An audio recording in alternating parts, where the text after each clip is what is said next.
Case 1. Antoinette Briley, the twins in the trash. Stickney Township, Cook County, 2003. It started with a phone call that would haunt Chicago for nearly 2 decades. On June 6, 2003, in the unincorporated area of Stickney Township in Cook County, a discovery was made that would shake the community to its core. The bodies of newborn twin baby boys were found abandoned. Investigators determined these were not natural deaths or medical emergencies. Both babies had been born alive, and their deaths were ruled homicides. The Chicago Police Department and Cook County authorities launched an immediate investigation, but the case quickly went cold. There were no witnesses, no missing persons reports that matched the timeline, no family members coming forward. The community was left with haunting questions and no answers. The babies were buried, their identities unknown, their case unsolved. Investigators pursued every lead and processed all available physical evidence. But in 2003, the technology needed to solve this case didn't yet exist in a practical form. The file was marked cold. Detectives moved on to newer investigations, though the case remained open, waiting for the day when science might catch up to justice. That day came 15 years later. By 2018, advances in DNA technology and the growth of consumer genetic genealogy databases had opened new possibilities for solving cold cases. Detectives began submitting DNA evidence from decades-old unsolved crimes to these databases, using family tree connections to identify suspects. Cold case detectives in Cook County decided to revisit the case. They submitted DNA samples to genealogy databases, hoping that genetic matches might finally provide the breakthrough they needed. The results were remarkable. The genetic genealogy work allowed investigators to trace the family tree through DNA matches with distant relatives. Following the branches of that tree, detectives identified a potential suspect, a woman named Antoinette Briley. But Briley was no longer in Illinois. She had moved to Holland, Michigan, building a new life far from the scene of the crime. Investigators needed more evidence.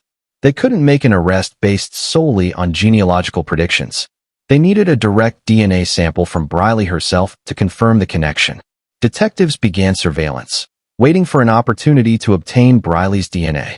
The opportunity came when Briley discarded a cigarette, but seemingly insignificant trash that would prove to be the final piece of the puzzle. Forensic analysts extracted DNA from the cigarette, and compared it to DNA samples from the twin babies. The results were conclusive. Antoinette Briley was the biological mother of both infants. On December 10, 2020, nearly 18 years after the discovery, detectives arrested Antoinette Briley in Holland, Michigan. She was extradited back to Illinois to face justice. Confronted with the DNA evidence, Briley eventually acknowledged the truth. She had given birth to the twin boys alone and in secret. Illinois has safe haven laws that were in effect even in 2003. These laws allow parents to surrender newborn infants at designated locations, hospitals, fire stations, police stations, with no questions asked and no criminal charges filed. The law exists specifically to prevent tragedies like this. Briley had options. She could have walked into any fire station or hospital and safely surrendered her babies. She could have called for help or reached out to social services. Instead, she made a different choice. The legal proceedings moved forward. Briley pleaded guilty to murder charges, sparing the community from a lengthy trial. On May 7, 2024, more than 21 years after the babies' deaths, Antoinette Briley stood before a judge for sentencing. The courtroom was filled with detectives who had worked tirelessly to solve the case and community members who wanted to witness justice finally being served. The judge sentenced Briley to 20 years in prison. While some might argue this is insufficient for taking 2 innocent lives, it represented accountability that had seemed impossible for so many years. This case stands as a testament to the power of persistence in law enforcement and the importance of advances in forensic science. The detectives who worked this case never gave up, even when years passed with no new leads. The case also highlights the ongoing importance of safe haven laws. Every state in America now has some form of safe haven legislation designed to give parents in crisis a legal way to surrender newborn infants without facing criminal prosecution. If you are pregnant and feeling overwhelmed, if you're facing an unplanned pregnancy and don't know what to do, If you've just given birth and feel you cannot care for your baby, please know that help is available. Safe haven laws exist to protect both you and your child. You can surrender a newborn infant at hospitals, fire stations, and police stations in all 50 states. No one will judge you. No one will prosecute you. They will ensure your baby receives the care every child deserves. Antoinette Briley's arrest and conviction send a clear message. There is no statute of limitations on murder, and advances in technology mean that cases once thought unsolvable can be reopened and resolved. DNA doesn't forget. Science doesn't give up. And sometimes, justice takes 2 decades, but it arrives nonetheless. The case has helped advance cold case investigation techniques and serves as a reminder of why we must never stop fighting for justice, no matter how much time has passed. If you're finding value in these deep investigative documentaries, please take a moment to like this video and subscribe to Cold Case Hour. Your support helps us continue bringing these important stories to light and ensuring victims are never forgotten. Case 2. Andreal Hagler, the North Side Nightmare. Chicago, 2022. Chicago's North Side is known for its tree-lined streets, diverse neighborhoods, and tight-knit communities where neighbors know each other's names and children play together in local parks. It's the kind of place where people feel safe, where families put down roots and build lives. But behind one particular door in this seemingly peaceful neighborhood, a little girl named Kelsey Hagler was living a nightmare that no child should ever endure. Kelsey was 8 years old, an age when children should be losing teeth, learning multiplication tables, and begging for 5 more minutes at bedtime. She should have been worried about homework and playground politics, not whether she would survive another day in her own home. On a September evening in 2022, emergency responders received a frantic call from an apartment on Chicago's North Side. A child was unresponsive. Paramedics arrived within minutes, rushing into the residence with equipment designed to save lives. But for Kelsey Hagler, help came too late. The 8-year-old was pronounced dead at the scene. Initial reports suggested a medical emergency, perhaps an undiscovered health condition or tragic accident. But as investigators began processing the scene and examining Kelsey's small body, a darker picture emerged. The injuries didn't match any natural cause of death. This wasn't illness or misfortune. This was murder. The evidence pointed directly to the person who should have been Kelsey's greatest protector, her mother, Andreal Hagler. As detectives dug deeper into the case, they uncovered a pattern of abuse that had been hidden from teachers, neighbors, and family members. Kelsey had been subjected to ongoing violence in the place she should have felt safest. The home that should have been her sanctuary had become her prison. Medical examiners determined that Kelsey died from injuries consistent with sustained physical trauma. The details are too disturbing to describe in full, but prosecutors would later argue that the child had suffered significantly before her death. There were signs that Kelsey had experienced abuse over an extended period, yet somehow it had gone undetected by the systems designed to protect vulnerable children. How does an 8-year-old girl suffer in silence? How does a mother look at her child, the little person who depends on her for everything, and choose violence over compassion? Andreal Hagler was arrested and charged with first-degree murder. The case shocked the Northside community. Neighbors who had seen Hagler and Kelsey together struggled to reconcile the smiling woman they occasionally encountered with the monster prosecutors described in court documents. As the legal proceedings unfolded, details emerged about Hagler's state of mind and the circumstances leading up to Kelsey's death. Defense attorneys would later attempt to introduce mitigating factors, but nothing could excuse or explain away the fundamental fact: a mother had killed her own child. In 2025, Andreal Hagler stood before a Cook County judge and pleaded guilty to murder. The plea meant avoiding a lengthy trial that would have forced investigators to publicly detail every injury, every moment of suffering that Kelsey endured. It spared the community from reliving the horror in excruciating detail. But it didn't bring Kelsey back. The judge sentenced Hagler to 28 years in prison, with the sentence ordered to be served in full. There would be no early release, no reduction for good behavior. 28 years, a stark reminder that Kelsey would have turned 36 years old by the time her killer walked free. During the sentencing hearing, victim impact statements painted a picture of a vibrant little girl who loved school, enjoyed playing with friends, and had dreams that would never be realized. Teachers remembered her as eager to learn despite whatever challenges she faced at home. Classmates recalled her smile, not knowing the pain hidden behind it. Kelsey Hagler was laid to rest in a Chicago cemetery, surrounded by teddy bears, flowers, and heartbroken mourners who wished they had known, wished they had seen the signs, wished they could have saved her. This case raises uncomfortable questions about the systems designed to protect children. Kelsey attended school regularly. She interacted with teachers and administrators. Yet the abuse went undetected until it was too late.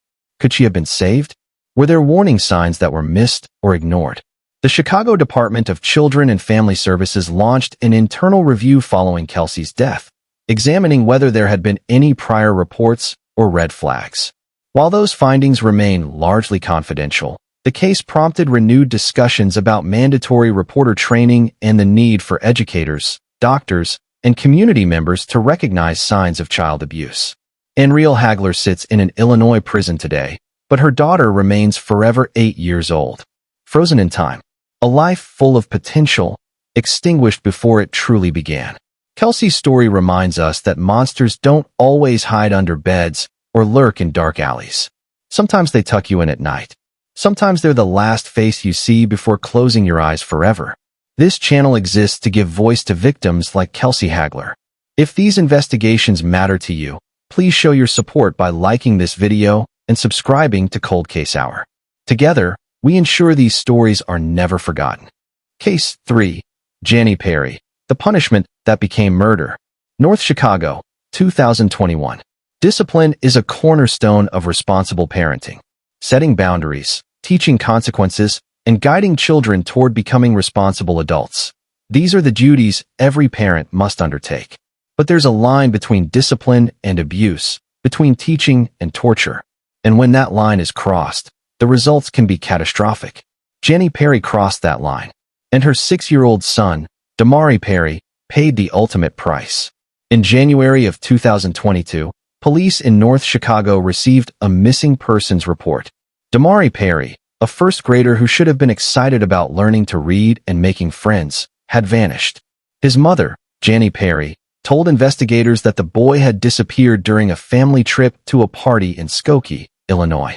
She claimed they had stopped at a park. Damari had wandered off, and despite frantic searching, they couldn't find him. It was every parent's nightmare scenario, a child lost in an unfamiliar area, alone and vulnerable. Investigators immediately launched a massive search operation. Volunteers combed through parks and wooded areas.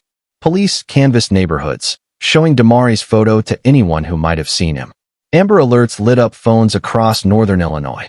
The community rallied, desperate to bring this little boy home safely. But something didn't add up in Jannie Perry's story. Detectives noticed inconsistencies in her timeline. Details changed between interviews. The location of this supposed party became increasingly vague. When pressed for specifics, Perry couldn't provide names of hosts, addresses, or any concrete information that would help investigators retrace their steps. Then came the discovery that shattered the facade. Days after the initial missing persons report, Damari's body was found in an abandoned building in Gary, Indiana, more than 30 miles from where his mother claimed he had disappeared. The 6-year-old hadn't wandered off at a park. He hadn't gotten lost during a family outing. Damari Perry had been murdered. The autopsy revealed a horrifying truth. Damari had been subjected to prolonged, brutal abuse before his death. His small body bore evidence of repeated trauma, injuries consistent with sustained physical punishment that had escalated beyond any reasonable definition of discipline. As investigators built their case, a nightmare scenario emerged. Jannie Perry, along with her 20-year-old daughter Jerry Perry, had subjected Damari to what they called punishment for perceived misbehavior. But this wasn't timeouts or privileges revoked. This was systematic torture of a 6-year-old child. According to prosecutors, Damari had been confined to a cold shower for an extended period as punishment.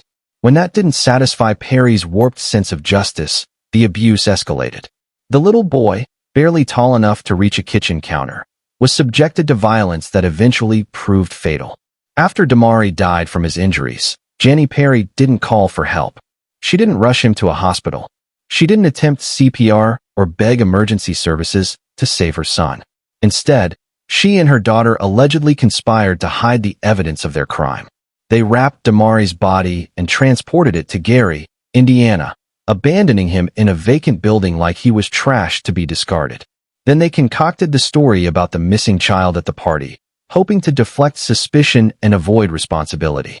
But investigators saw through the lies. Both Jannie Perry and her daughter Jerry were arrested and charged with first-degree murder. The evidence was overwhelming. Text messages revealed discussions about disposing of Damari's body.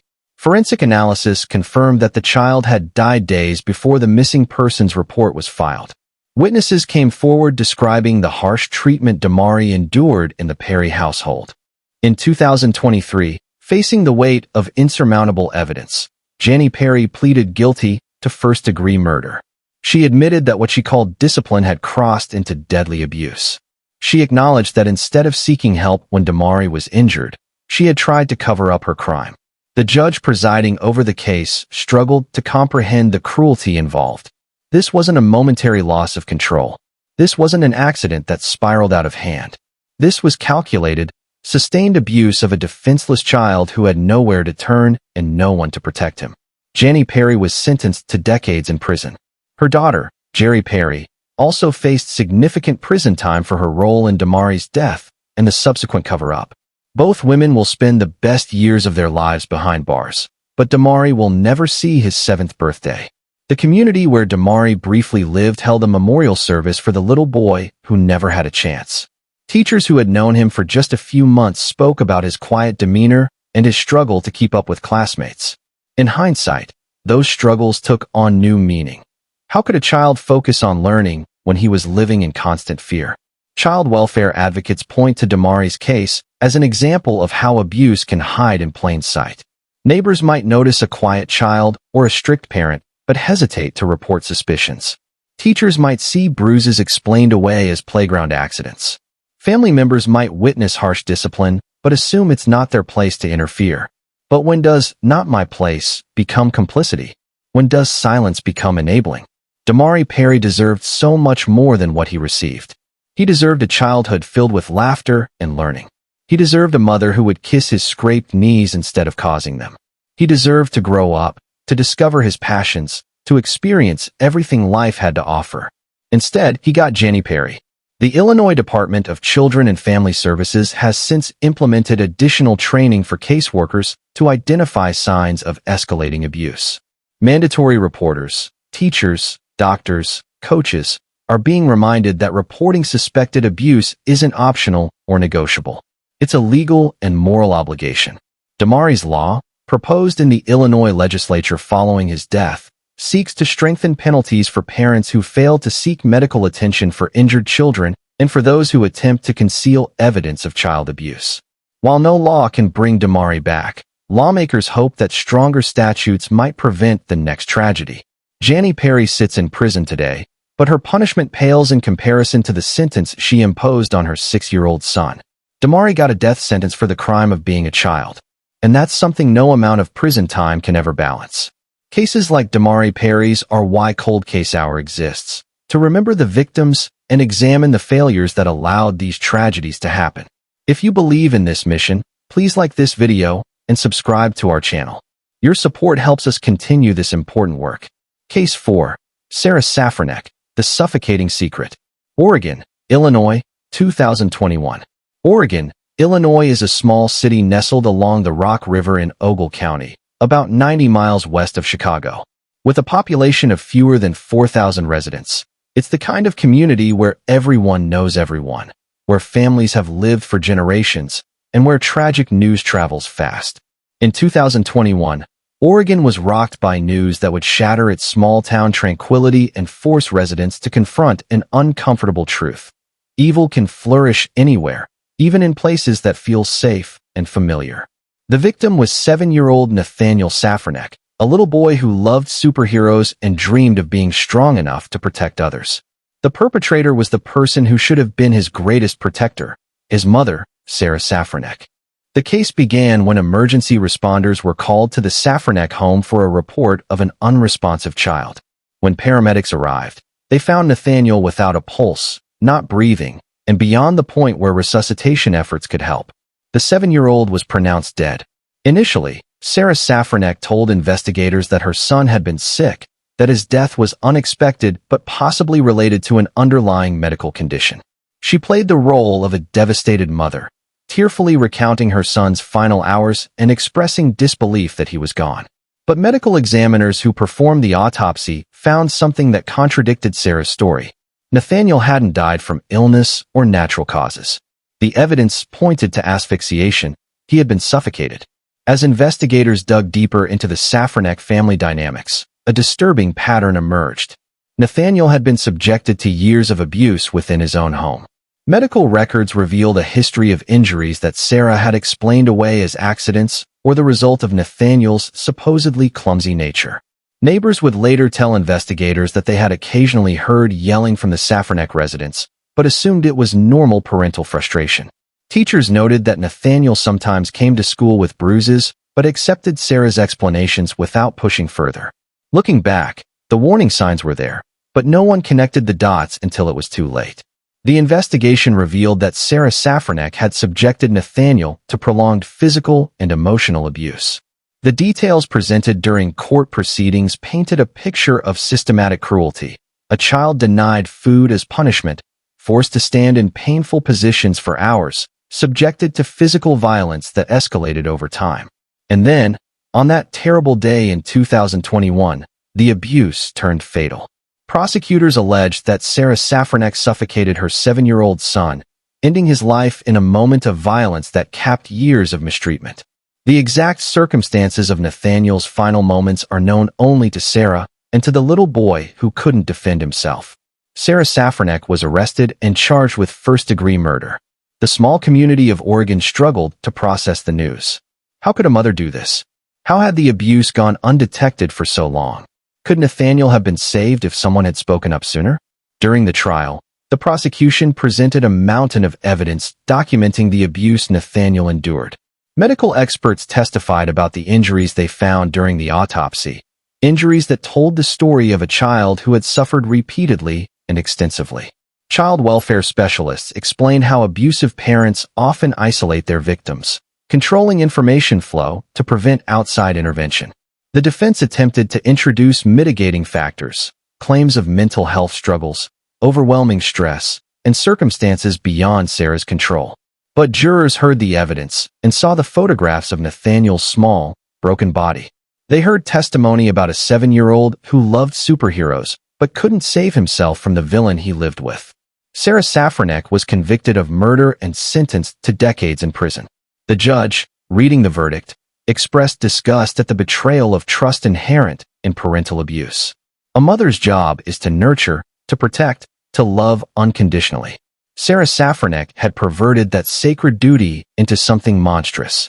Nathaniel was laid to rest in a cemetery near Oregon, his grave marked with a headstone featuring superhero imagery, a tribute to the boy who dreamed of having powers strong enough to protect people. Mourners left action figures and comic books, symbols of the childhood that was stolen from him. In the aftermath of Nathaniel's death, Illinois lawmakers and child welfare advocates called for reforms to the systems designed to protect vulnerable children. Why hadn't teachers reported the pattern of bruises? Why hadn't medical professionals questioned the frequency of accidents? Why hadn't neighbors trusted their instincts when something felt wrong? The answers are complicated and uncomfortable. Sometimes people don't want to believe that a mother could harm her child. Sometimes they fear retaliation or worry about being wrong. Sometimes they assume someone else has already reported their concerns, suffering from what psychologists call diffusion of responsibility. But in Nathaniel's case, every missed opportunity to intervene was another day he suffered. Every time someone accepted an excuse instead of asking harder questions, his window for rescue narrowed. Until finally, that window closed forever. Child abuse experts emphasize that reporting suspected abuse is always the right choice, even if you're uncertain. It's better to be wrong and embarrassed than to stay silent and discover later that you could have saved a life. Teachers, doctors, neighbors, family members, everyone has a role to play in protecting children who cannot protect themselves. Nathaniel Safranek never got to be the superhero he dreamed of becoming. But his tragic story has inspired changes to reporting protocols and renewed commitment to child welfare in Oregon and throughout Illinois. His short life, though filled with suffering, has motivated people to be more vigilant, more willing to speak up, more determined to ensure that no other child slips through the cracks. Sarah Safranek will eventually be eligible for parole, but Nathaniel will never be eligible for a second chance at childhood. He will never grow up, never fall in love, never achieve his dreams. He is forever 7, a little boy who loved superheroes but needed someone to be his hero when it mattered most. And no one came. Every case we investigate on Cold Case Hour serves as both a memorial to victims and a call to action for the living. If you value this commitment to truth and justice, please take a moment to like this video and subscribe to our channel. Case 5. Clarisa Figueroa, the Baby Snatcher. Chicago, 2019. Some crimes are so calculated, so coldly deliberate, that they seem to belong in the realm of fiction rather than reality. The case of Clarisa Figueroa is one such nightmare made real, a plot so horrific that even seasoned investigators struggled to comprehend the depths of human depravity it revealed. This is the story of Marilyn Ochoa Lopez, a 19-year-old expectant mother who was murdered for the child she carried. And it's the story of Clarisa Figueroa, a woman willing to commit the ultimate betrayal to steal that baby and claim it as her own. It began in the spring of 2019. Marilyn Ochoa Lopez was 9 months pregnant and preparing for the arrival of her second child. The Mexican immigrant had built a life in Chicago with her husband, Giovanni Lopez. They were young, hopeful, and excited about expanding their family. Marilyn had connected with Clarisa Figueroa through a Facebook group for expectant mothers. Figueroa, who had recently lost her own adult son to natural causes, presented herself as a friendly mentor, an experienced mother offering support and baby items to a young woman who could use the help. But Clarisa Figueroa wasn't looking to mentor anyone. She was hunting for a victim. On April 16, 2019, Marilyn Ochoa Lopez drove to Figueroa's home on Chicago's southwest side, believing she was going to pick up free baby clothes and supplies. It was an act of kindness she thought she was receiving. It was a trap. What happened inside that house is almost too horrific to describe. With the help of her daughter, Desiree Figueroa, Clarisa attacked the pregnant teenager. They strangled Marilyn until she was unconscious, then performed a crude cesarean section, cutting the baby from her womb while she was still alive. The baby boy, whom Marilyn and her husband had planned to name Giovanni Jadiel Lopez, was removed from his dying mother's body. Clarisa Figueroa then called 911, claiming she had just given birth and the baby wasn't breathing. Paramedics rushed to the scene and transported both Figueroa and the infant to the hospital. Doctors managed to resuscitate the baby, though he had suffered severe brain damage from oxygen deprivation. Meanwhile, Clarisa Figueroa began playing the role of a concerned new mother, even as Marilyn Ochoa Lopez's body lay hidden in a trash can in the backyard. Marilyn's husband reported her missing when she didn't come home. He told police about her plan to pick up baby clothes from a woman she'd met on Facebook. But the investigation initially moved slowly, and precious time was lost. For 3 weeks, Clarisa Figueroa maintained her charade. She pretended to be the mother of the baby fighting for his life in the hospital. She accepted visitors and sympathy. She played the part of a grieving mother watching her newborn struggle, even though she had no biological connection to the child and had murdered his real mother.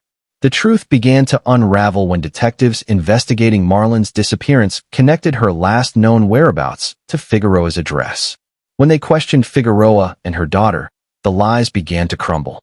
DNA testing on the infant definitively proved he wasn't Clarisa's biological child. He belonged to Marilyn Ochoa Lopez. Police obtained a search warrant for the Figueroa home. In the backyard, hidden in a trash can and covered with debris, they found Marilyn's body. The autopsy confirmed what investigators suspected. She had been strangled and had her baby forcibly removed while she was still alive. The discovery sent shockwaves through Chicago and beyond. This wasn't a crime of passion or a moment of poor judgment. This was premeditated murder designed to steal an unborn child. Clarisa Figueroa had planned this for weeks, possibly months, cultivating a relationship with Marilyn specifically to lure her into a trap. Clarisa Figueroa and her daughter Desiree were arrested and charged with first-degree murder. Clarisa's boyfriend, Piotr Bobuk, was charged as an accessory for helping to cover up the crime. The evidence against them was overwhelming. DNA, digital communications, witness statements, and the physical evidence from the crime scene all pointed to a carefully orchestrated plan to murder Marilyn and steal her baby. But the tragedy didn't end with arrests. Baby Giovanni, the innocent child at the center of this nightmare, had suffered irreversible brain damage during the attack. He remained on life support in the hospital, fighting a battle he couldn't win. In June of 2019, 2 months after his violent entry into the world, Giovanni died. His short life had been bookended by violence. Born through murder, dying without ever knowing his real mother's love. The death of baby Giovanni added another murder charge to Clarisa Figueroa's indictment. She wasn't just responsible for Marilyn's death. She had killed the baby too, through her violent actions. The trial of Clarisa Figueroa became a national news story. Prosecutors painted her as a cold-blooded killer who befriended a vulnerable young woman specifically to murder her and steal her child. The motivation appeared to be a twisted desire to replace the son Clarisa had recently lost, combined with a need to convince her family and community that she was still capable of bearing children. In court, Figueroa showed little emotion as prosecutors detailed the horrific crime. Marilyn's family wept as they heard how their beloved daughter and sister had been lured to her death, how she had trusted someone who saw her only as a means to an end. The defense had no credible strategy to counter the mountain of evidence. In January of 2024, Clarisa Figueroa was convicted of first-degree murder for both Marilyn and baby Giovanni. She was sentenced to 50 years in prison without the possibility of parole. Her daughter, Desiree Figueroa, pleaded guilty to murder charges in exchange for a 30-year sentence. She admitted helping her mother plan and carry out the attack on Marilyn, though she claimed the idea originated with Clarisa. Piotr Bobuk, who helped hide Marilyn's body but wasn't present during the murder, was convicted of obstruction of justice and received a shorter sentence. But no amount of prison time can undo the devastation this crime caused. Marilyn Ochoa Lopez was a young woman with dreams and plans. She was looking forward to holding her baby boy, watching him grow, building a family with her husband. She performed an act of kindness, accepting help from someone she thought was a friend, and it cost her everything. Her family held a funeral service where they mourned both Marilyn and baby Giovanni together. Mother and son were buried side by side, united in death after being so violently separated in life. The service was attended by hundreds of people, many of whom had never met Marilyn but were moved by the heartbreaking circumstances of her murder. The case prompted renewed discussions about online safety and the risks of meeting strangers from social media. While most interactions are harmless, predators do exist in digital spaces, and vulnerable populations, like young expectant mothers seeking help, can become targets. Chicago's Latino community, which had rallied around Marilyn's family during the search for her, channeled their grief into action. Community organizations established support networks for pregnant women, created awareness campaigns about online safety, and pushed for resources to help immigrant families navigate American systems without fear. Marilyn Ochoa Lopez's legacy is one of kindness exploited by evil. She trusted when she should have been suspicious. She was generous when she should have been guarded. But the fault doesn't lie with her. It lies entirely with Clarisa Figueroa, a woman who perverted maternal instinct into something monstrous. In some crimes, we can search for explanations or mitigating factors. We can discuss mental illness, desperation, or circumstances that push someone toward terrible choices. But in the case of Clarisa Figueroa, there is no explanation that satisfies, no context that excuses. She planned the murder of a pregnant teenager. She carried out that plan with her daughter's help. She cut a baby from his dying mother's body. She let that mother's family suffer for weeks while she pretended to be grieving her own loss. And when faced with the consequences of her actions, she showed no remorse, no empathy, no humanity. Clarisa Figueroa represents the darkest possibility of human nature, someone who can look at another person and see only an obstacle to overcome or a resource to exploit. Someone who can take a life without hesitation and sleep soundly afterward. She is currently serving her sentence in an Illinois maximum security facility, where she will remain for the rest of her natural life. She will never attend another family gathering, never experience freedom again, never have the opportunity to harm another vulnerable person. But Marlon Ochoa Lopez and baby Giovanni will never have opportunities either. They were robbed of their futures by a woman whose selfishness knew no bounds. This case stands as a reminder that evil doesn't always announce itself with obvious warning signs.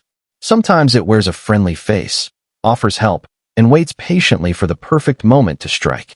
And sometimes, the person you trust is the one you should fear most. The story of Marlon Ochoa Lopez deserves to be remembered and shared. If this investigation touched you, please show your support by liking this video and subscribing to Cold Case Hour. Together, we keep these victims' stories alive. Case 6. Amanda Hamm, the Clinton Lake Tragedy. Clinton, Illinois, 2003. Not all cases of maternal harm involve deliberate violence or premeditated murder. Sometimes the circumstances are more ambiguous, falling into gray areas where intent, responsibility, and justice become difficult questions without easy answers. The case of Amanda Hamm is one such tragedy, a story that raises as many questions as it answers. On a September night in 2003, a car plunged into Clinton Lake in DeWitt County, Illinois. Inside that vehicle were 3 young children: 6-year-old Christopher Hamm, 3-year-old Austin Brown, and 23-month-old Kylie Hamm. All 3 children drowned in the cold, dark water. Their mother, Amanda Hamm, and her boyfriend, Maurice Legrone Jr., survived. The initial reports characterized the incident as a tragic accident, a vehicle malfunction or navigation error that resulted in the car entering the water. Amanda and Maurice told investigators that they had attempted to rescue the children, but couldn't save all 3 before the car sank completely. The community of Clinton rallied around the grieving couple, offering support and sympathy. Losing one child is an unimaginable tragedy. Losing 3 in a single night seemed like a nightmare beyond comprehension. Funeral services were held, small coffins were buried, and the town mourned. But as investigators examined the physical evidence and interviewed witnesses, doubts began to surface. The car's trajectory into the lake didn't match the pattern of an accidental entry. There were no skid marks suggesting an attempt to brake or swerve away from the water. The vehicle appeared to have been deliberately driven off the boat ramp and into the lake. Witness statements also raised red flags. People who had seen Amanda and Maurice in the hours before the drownings described them as arguing and behaving strangely. There were reports of domestic tension and financial stress. One witness claimed to have overheard discussions about getting rid of problems. The Illinois State Police reopened the case as a potential homicide investigation. What emerged was a deeply troubling picture of the relationship between Amanda Hamm and Maurice Legrone. Both had children from previous relationships, creating a blended family that struggled with the challenges of multiple young children, limited resources, and interpersonal conflict. Prosecutors would later argue that Maurice Legrone, frustrated with the responsibilities of caring for Amanda's children, had wanted them gone. And Amanda, desperate to maintain her relationship with Maurice, had allegedly allowed or participated in a plan to eliminate the children. The theory prosecutors presented was chilling.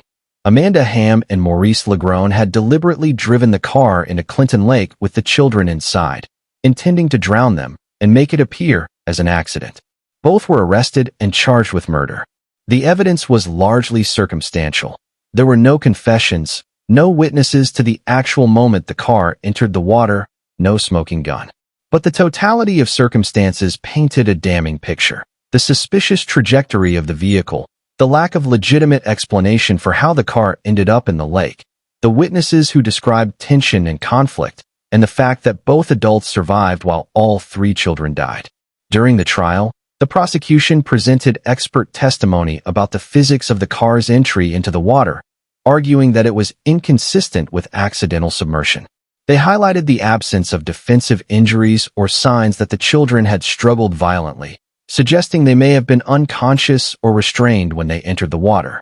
The defense countered that there was no direct evidence of murder, only suspicion and speculation.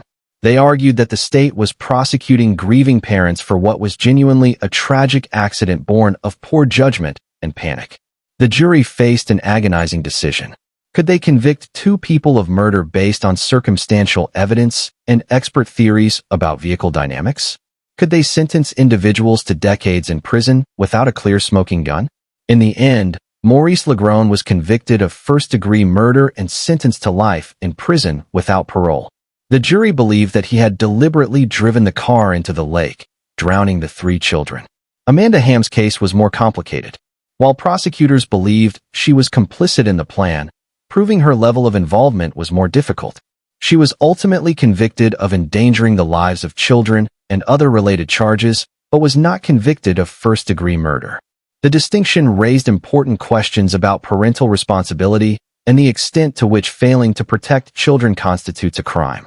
Even if Amanda didn't actively participate in drowning her children, she had been in the vehicle, had survived while they died, and had allegedly failed to prevent their deaths. She was sentenced to significant prison time, though less than what Maurice received. The case divided the community of Clinton. Some believed justice had been served, that 2 people who murdered 3 innocent children were finally being held accountable. Others questioned whether the convictions were sound, whether the evidence truly proved murder beyond a reasonable doubt.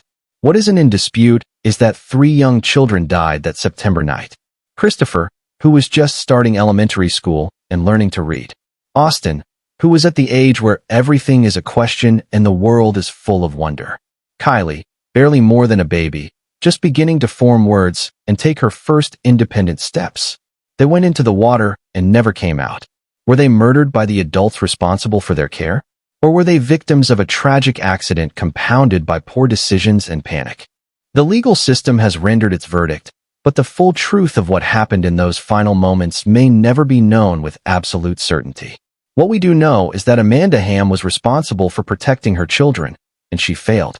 Whether through active participation in their murder or through negligence that allowed them to die, she bears responsibility for their deaths. The case highlights the challenges of prosecuting crimes where direct evidence is limited and circumstances must speak in place of witnesses. It raises questions about the standard of proof in criminal cases and the weight we assign to expert testimony versus physical evidence. But beyond the legal technicalities and courtroom arguments, 3 children are still gone.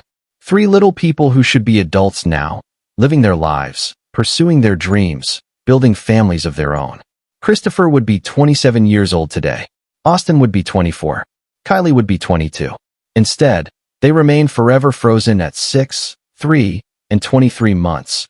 Babies who never got the chance to grow up because the adults responsible for protecting them either actively harmed them or failed to save them. Amanda Hamm has since been released from prison after serving her sentence. Maurice Legrone remains incarcerated for life. The children they were supposed to protect remain in their graves. The Clinton Lake tragedy serves as a reminder that child endangerment isn't always about direct violence. Sometimes it's about the decisions we make, the warnings we ignore, the protection we fail to provide. And sometimes, those failures have consequences that can never be undone. These complex cases require careful investigation and thoughtful analysis. If you appreciate the depth we bring to these stories, please like this video and subscribe to Cold Case Hour for more comprehensive true crime coverage. Case 7. Paula Sims, The Vanishing Daughters. Madison and Jersey Counties, Illinois, 1980s. There are cases that become touchstones in criminal investigation history. Cases that change how law enforcement approaches certain types of crimes and how communities understand the potential for evil to hide behind normal facades. The case of Paula Sims is one such landmark. A story that unfolded over 3 years and involved the deaths of 2 infant daughters under nearly identical circumstances. The first tragedy occurred in June of 1986. Paula and Robert Sims lived in the small community of Brighton, Illinois, in Jersey County. They had recently welcomed a baby girl named Lorelei into their family. Paula was a stay-at-home mother, and Robert worked a regular job. To outward appearances, they were a normal young couple adjusting to the demands of parenthood. On June 17, 1986, Paula called police with a horrifying story. She claimed that an armed intruder had entered their home, assaulted her, and kidnapped baby Lorelei. According to Paula's account, she had been in the basement doing laundry when she heard a noise upstairs. When she went to investigate, a masked man threatened her with a gun and demanded to know where the baby was. The intruder then took Lorelei and fled. Law enforcement responded immediately, launching a massive search for the missing infant and the alleged kidnapper. The community rallied. Volunteers combed through fields and wooded areas, and investigators pursued every possible lead. Days later, Lorelei's body was found in a wooded area not far from the Sims' home.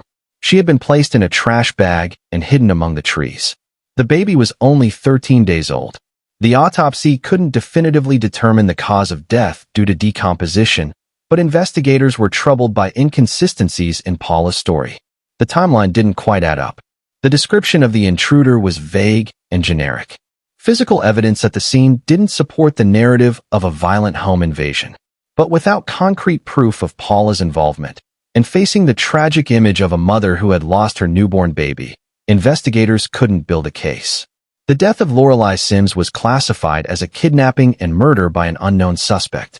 The Sims family moved on, relocating to Alton, Illinois, in Madison County. Paula became pregnant again, and in 1989, she gave birth to another daughter, this one named Heather. And then, in April of 1989, history repeated itself. Paula Sims called 911 with another horrifying story. An intruder had entered the home while she was in the basement. The masked man assaulted her and kidnapped baby Heather, who was only 6 weeks old. The similarities to Lorelei's disappearance 3 years earlier were impossible to ignore. This time, investigators approached the case with intense suspicion. What were the odds that the same mother would be victimized by kidnappers twice, both times resulting in the death of an infant daughter? What were the chances that both incidents would occur while Paula was conveniently in the basement? Both would involve masked intruders. Both would result in babies being discovered in wooded areas. The statistical probability was virtually zero. Law enforcement brought in the FBI to assist with the investigation. They subjected Paula and Robert Sims to extensive questioning. They analyzed every detail of both cases, looking for connections and inconsistencies. What they discovered was a pattern that suggested premeditation rather than victimization. Investigators learned that Paula Sims had expressed disappointment about having daughters instead of sons. She had reportedly made comments to family members about preferring male children. Witnesses came forward describing Paula as emotionally distant from her infant daughters and showing signs of what would now be recognized as postpartum depression or postpartum psychosis.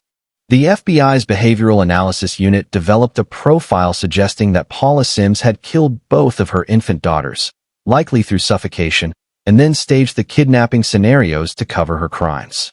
Physical evidence began to support this theory. Forensic analysis of the crime scenes revealed inconsistencies with Paula's accounts. The lack of defensive injuries on Paula during both supposed attacks raised questions.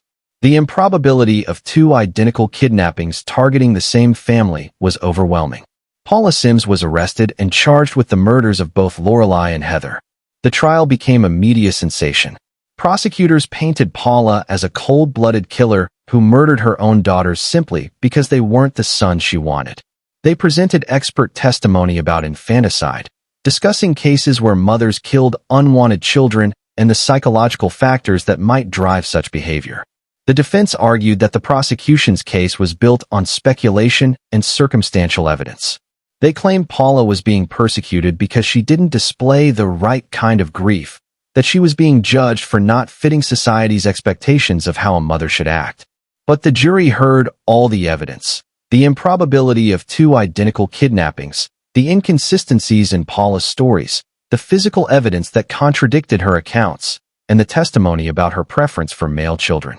In 1990, Paula Sims was convicted of murdering baby Heather. Due to the lack of definitive cause of death in Lorelei's case, prosecutors could not secure a conviction for that earlier death, though most investigators believe Paula killed both daughters. Paula Sims was sentenced to life in prison without the possibility of parole. The case sent shockwaves through Illinois and beyond. How could a mother kill her own babies simply because they were the wrong gender? How could someone go through pregnancy and childbirth twice, only to murder the resulting children? Psychological experts who studied the case identified several potential factors. Paula may have suffered from severe postpartum psychosis, a condition that can include delusions and a disconnection from reality. She may have experienced intense pressure regarding gender expectations, possibly influenced by family dynamics or cultural factors. She may have had personality disorders that prevented her from bonding with her children or experiencing normal maternal attachment. But explanations don't equal excuses. Regardless of what psychological factors may have contributed to Paula's actions, she made deliberate choices to end the lives of two helpless infants who depended on her completely. Robert Sims, Paula's husband, maintained his innocence and claimed he had no knowledge of his wife's actions. Investigators never found sufficient evidence to charge him as an accomplice, though questions remain about whether he was genuinely oblivious to Paula's crimes or willfully blind to warning signs. The couple had a son from before the murders, and after Paula's conviction, Robert raised him as a single father. The boy grew up knowing that his mother was in prison for killing his infant sisters, a burden no child should have to carry. Lorelei and Heather Sims are buried in Illinois cemeteries, their lives remembered through the tragic circumstances of their deaths. They were just 13 days and 6 weeks old, respectively, barely long enough to open their eyes and see the world, certainly not long enough to understand that the person meant to love them most had chosen to end their lives. The Paula Sims case changed how investigators approach claims of child abduction. When a parent reports a child missing or kidnapped, especially an infant, law enforcement now immediately examines the parents as potential suspects. The Sims case taught investigators to look past emotional performances and focus on physical evidence, timelines, and statistical probabilities. It also highlighted the importance of recognizing and treating postpartum mental health issues. While not all mothers who experience postpartum depression or psychosis harm their children, the conditions can be serious and require medical intervention. Better screening and support systems might prevent tragedies in cases where mental illness contributes to violence. Paula Sims remains incarcerated in Illinois, now in her 60s and having spent more than 3 decades behind bars. She has consistently maintained aspects of her innocence, though the evidence against her remains overwhelming. Her daughters remain forever infants, denied the chance to grow up, to experience childhood, to become whoever they might have been. They were eliminated because they failed to meet their mother's expectations before they could even lift their own heads or focus their eyes. And that is perhaps the most heartbreaking aspect of this entire case. 2 babies died not because of anything they did, but simply because of who they were. The Paula Sims case remains one of the most studied examples of maternal filicide in American criminal history. If you're finding these in-depth investigations valuable, please support our work by liking this video and subscribing to Cold Case Hour. Case 8. Debra Gindorf, the suicide that killed innocents. Zion, Illinois, 1985. Depression is a serious illness that affects millions of people worldwide. When left untreated, it can lead to tragic outcomes, self-harm, suicide, and in some cases, actions that harm others as well. The case of Debra Gindorf illustrates the devastating consequences when mental illness intersects with parental responsibility and the importance of recognizing when someone needs help. In 1985, Debra Gindorf was a young mother living in Zion, Illinois, a city in Lake County near the Wisconsin border. She had 2 infant children who depended on her completely for their survival and well-being. But Debra was struggling with severe depression and feelings of hopelessness that overwhelmed her ability to function. Instead of seeking help or reaching out to family members who might have provided support, she made a decision that would end multiple lives. The details that emerged in the investigation revealed that Debra had planned to end her own life through a drug overdose. But in her disturbed mental state, she decided that she couldn't leave her children behind to live without their mother. In her mind, twisted by depression and despair, she convinced herself that the merciful thing to do would be to take them with her. Debra administered fatal doses of medication to both of her infant children. Then she took what she intended to be a lethal dose herself, expecting that all 3 would die together. The children died from the overdoses. But Debra survived. When emergency responders arrived at the scene, they found the 2 infants dead and Debra unconscious but still alive. She was rushed to the hospital, where medical staff worked to save her life even as investigators began piecing together what had happened. As Debra recovered physically, the full horror of the situation became clear. She had murdered her own children as part of a murder-suicide attempt.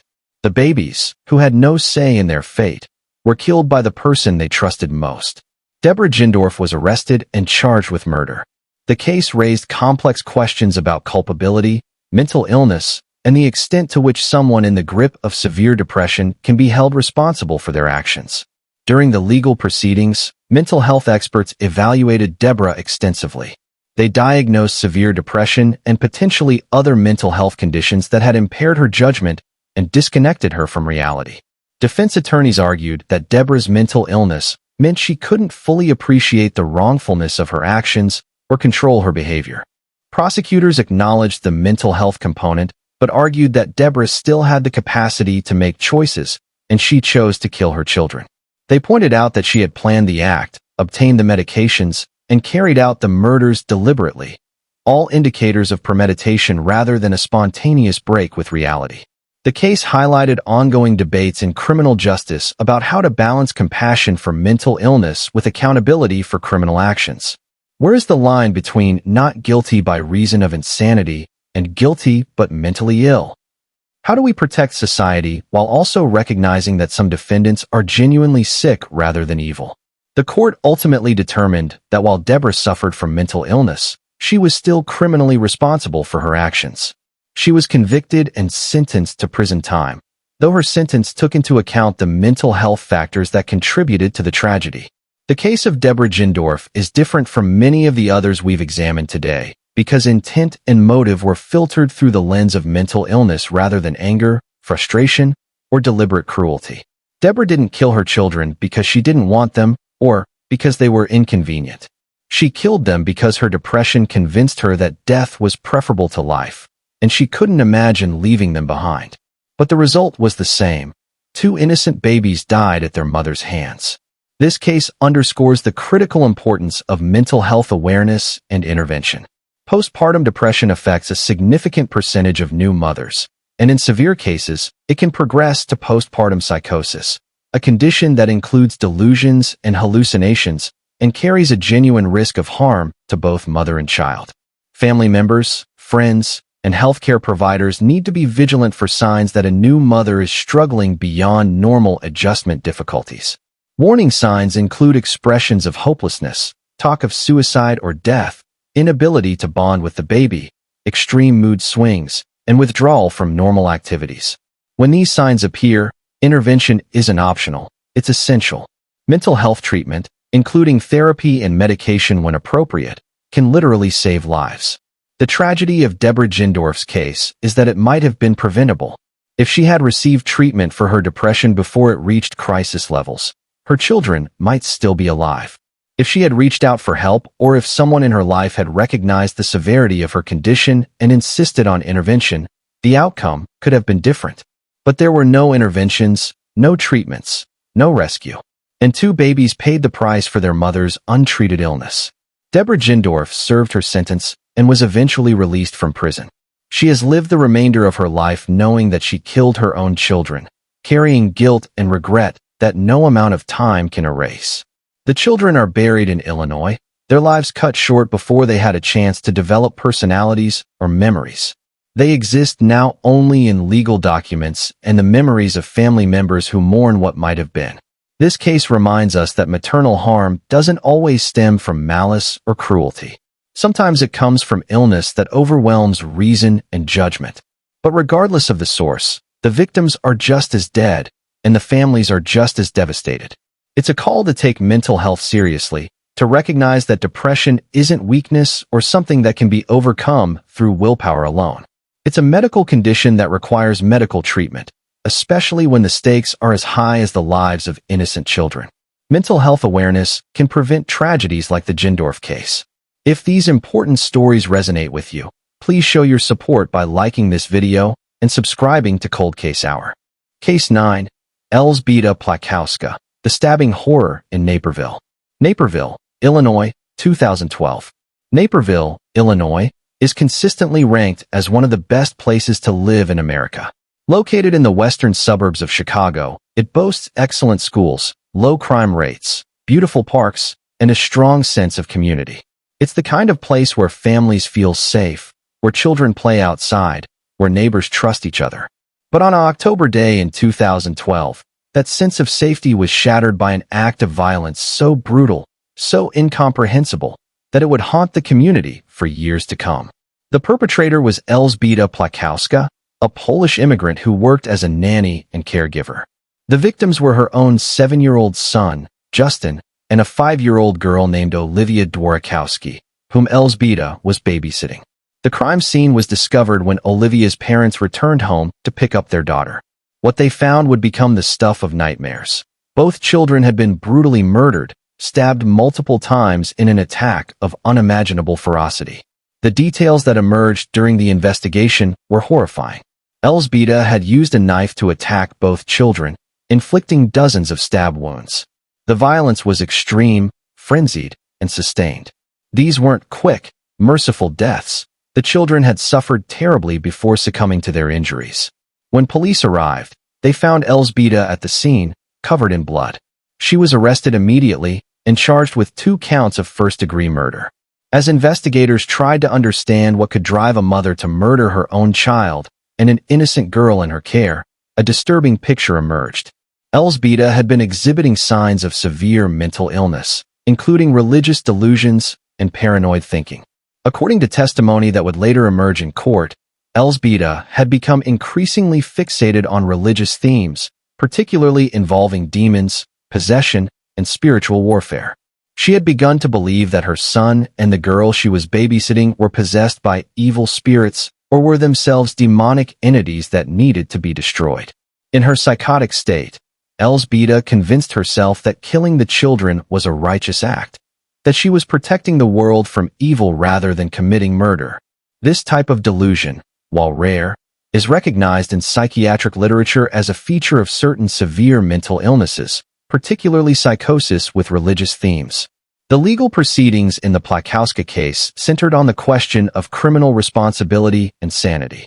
There was no dispute about whether Elzbieta had killed the children. The physical evidence was overwhelming, and she admitted to the killings. The question was whether she understood the nature and wrongfulness of her actions at the time.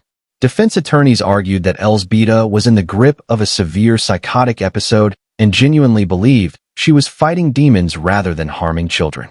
They presented expert testimony from psychiatrists who diagnosed her with severe mental illness and argued that she met the legal standard for insanity. Prosecutors countered that despite her mental illness, Elzbieta still retained enough grasp on reality to understand that she was killing children and that society considered such actions wrong. They pointed to evidence suggesting she had taken steps to conceal the crime and had shown awareness of potential consequences. The jury faced an agonizing decision. They had to determine whether Elzbieta Plackowska was a cold-blooded murderer who deserved the death penalty or a severely mentally ill woman who couldn't be held fully responsible for actions taken during a psychotic break. In the end, the jury found Elzbieta guilty of first-degree murder. They determined that while she may have been mentally ill, she didn't meet the legal threshold for insanity. She understood the nature of her actions and their wrongfulness, even if her motivations were filtered through delusional thinking. The sentencing phase focused on whether Elzbieta should receive the death penalty or life in prison. Illinois had not yet abolished the death penalty in 2012, and prosecutors sought the ultimate punishment for the brutal murders of 2 young children. The jury recommended death, and the judge agreed. Elzbieta Plackowska was sentenced to death for the murders of 7-year-old Justin and 5-year-old Olivia. The case was automatically appealed, as all death penalty cases are in Illinois. However, before the appeals process concluded, Illinois abolished the death penalty entirely in 2011.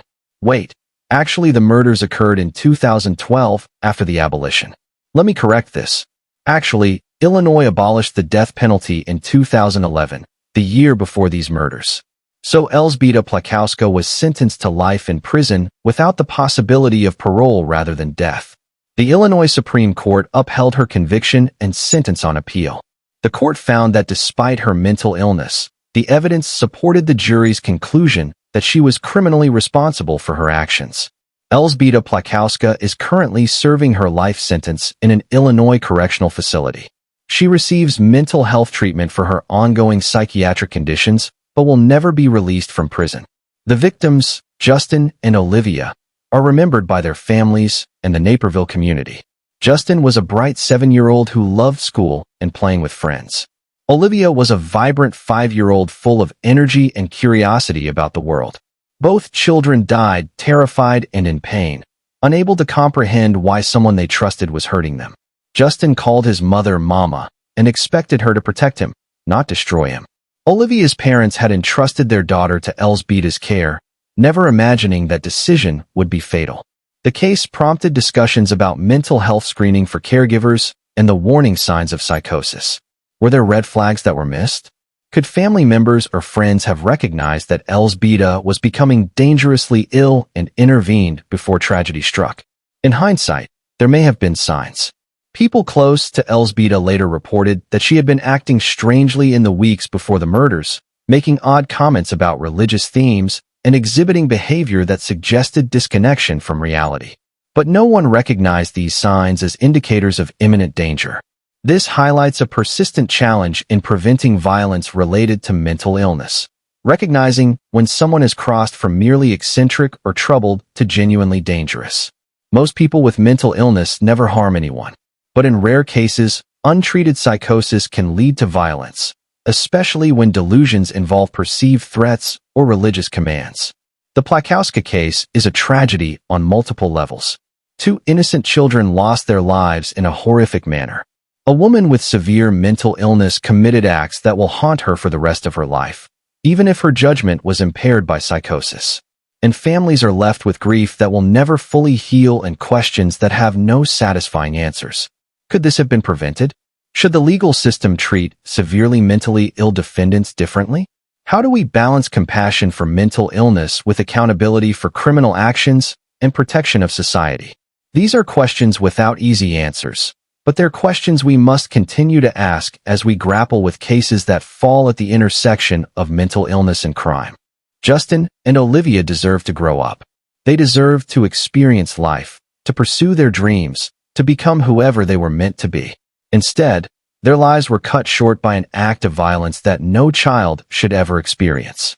In Naperville, a community that prided itself on safety and family values, was forced to confront the reality that evil can strike anywhere, even in the best neighborhoods, even in the homes we think are safe. The case of Elzbieta Plackowska raises important questions about mental health, criminal responsibility, and child safety. If you value this type of thorough investigation, please like this video and subscribe to Cold Case Hour. Case 10. Marilyn Lemak, the Naperville mother who killed 3. Naperville, Illinois, 1999. We end our investigation where we began, in Naperville, Illinois, a community that has been scarred by multiple cases of maternal violence. The case of Marilyn Lemak stands as one of the most devastating examples of maternal filicide in Illinois history, involving the deliberate murder of 3 young children by the person they trusted most in the world. It was March 4, 1999.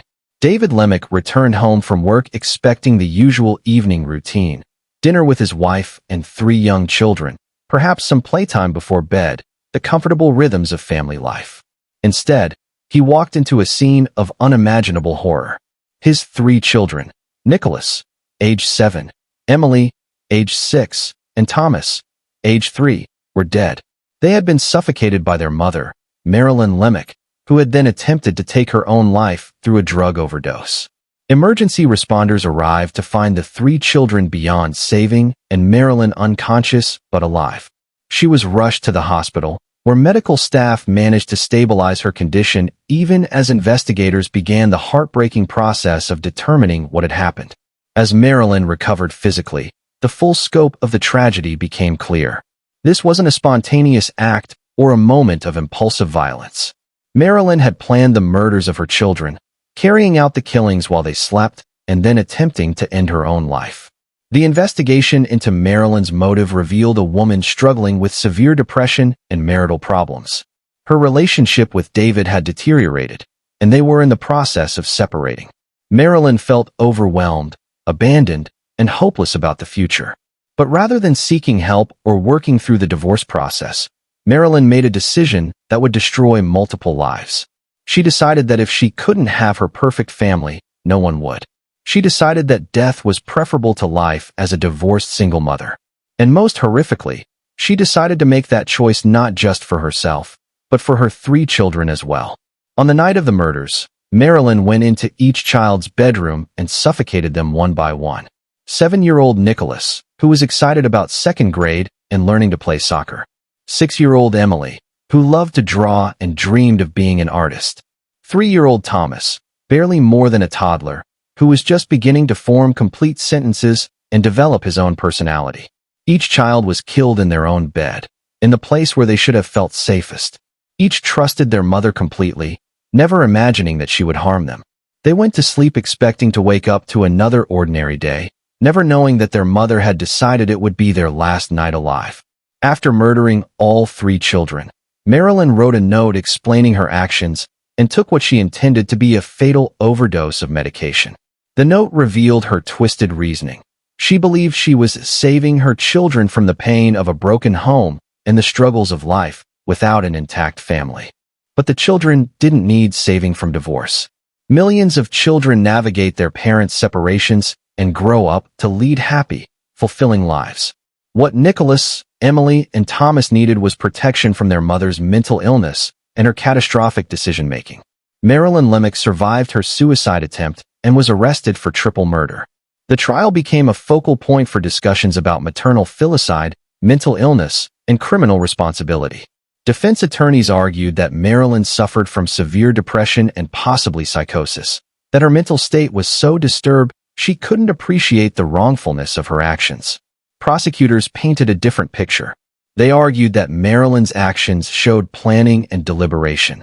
She killed 3 children in sequence, wrote a note, and took steps to end her own life. These weren't the actions of someone completely disconnected from reality. This was a woman who made conscious choices, however disturbed her thinking might have been. The evidence included the note Marilyn left behind, which demonstrated her awareness of what she was doing and why. She expressed her rationale for the murders, indicating that she understood she was ending her children's lives and believed she had reasons for doing so. Mental health experts testified for both sides, debating whether Marilyn met the legal standard for insanity or whether she was guilty but mentally ill.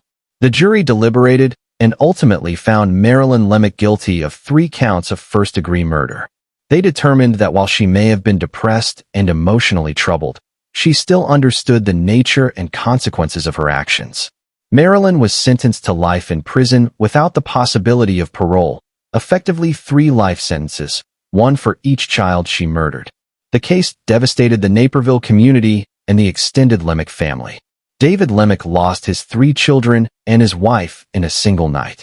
He would spend the rest of his life mourning the family that was destroyed, grieving not just for the children but for the woman he thought he knew, who turned out to be capable of unspeakable horror. Grandparents lost their grandchildren. Aunts and uncles lost nieces and nephews. Friends and neighbors struggled to reconcile the Marilyn they thought they knew with the woman who suffocated 3 innocent children. The children's funeral was one of the most heartbreaking events in Naperville's history. 3 small caskets, 3 lives ended before they truly began. The church overflowed with mourners, many of whom had never met the family but were compelled to pay their respects to children who had been so cruelly robbed of their futures. Nicholas, Emily, and Thomas were buried together, side by side, siblings in death as they had been in life. Their headstones bear their names, their 2 short dates, and messages of love from a family torn apart by violence. In the years since the murders, the case has been studied extensively by mental health professionals, criminologists, and child welfare advocates. It's cited as an example of familicide, when a parent kills multiple family members, often including themselves or attempting to do so. Researchers have identified common factors in familicide cases: severe depression, feelings of hopelessness about the future, a triggering event like divorce or financial crisis, and a distorted belief that death is preferable to life under changed circumstances. But understanding the psychology behind these crimes doesn't make them any less horrific or excusable. Millions of people experience depression and divorce without murdering their children. Mental illness may explain behavior, but it doesn't justify it, especially when help is available and alternatives exist. Marilyn Lemak had options. She could have sought mental health treatment for her depression. She could have reached out to family members for support. She could have worked with David to develop a co-parenting arrangement that would allow their children to maintain relationships with both parents. She could have recognized that her children's lives were separate from her own struggles and that they deserved a chance to grow up regardless of her marital problems. Instead, she chose murder. She chose to end 3 lives because she couldn't cope with changes in her own.